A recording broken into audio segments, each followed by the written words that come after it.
आज होता दुसरा श्रावण सोमवार आणि लाडू सकाळी सकाळी उठून आंघोळ करून घेतली. मी काही मंदिरात गेली नव्हती, मला बरं वाटत नव्हतं म्हणून इथं मस्तपैकी ना लाडूला खेळवत होती. खेळून झाल्यानंतर आम्हाला थोडे बाहेरचे काम होते. मी, लाडूची आजी आणि लाडू आम्ही बाहेर गेलो होतो. येताना मस्तपैकी भाजीपाला वगैरे घेऊन आलो आणि संध्याकाळी मस्त उपवास सोडवायला बटाट्याची पिवळी भाजी, श्रीखंड, पुरी आणि पोळी हे सगळं केलं होतं. आणि आई काय बटाट्याची भाजी खात नाही म्हणून त्यांच्यासाठी वालपापडीची भाजी होती.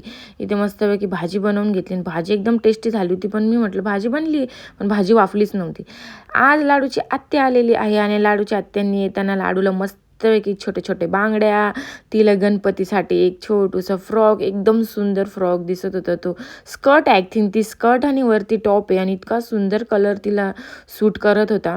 आणि ते लाडू मस्तपैकी डान्स करते गाणे लावून लावून. दुसऱ्या आत्तूचा फोन चालू होता. आणि हे सगळं झाल्यानंतर आम्ही इथे मंदिरात आलो होतो सगळे फॅमिली पूर्ण एन्जॉय करायला आणि लाडूला खेळवायला आणि थकवायला. आणि इथं खेळवत होतो. मॅडम इकडून तिकडून पळत होत्या. मी तर खेळून खेळून फार थकली. तिला रात्री तर गुडुक्कन झोप लागून जाते. लाडू झोपल्यावर मला पण झोप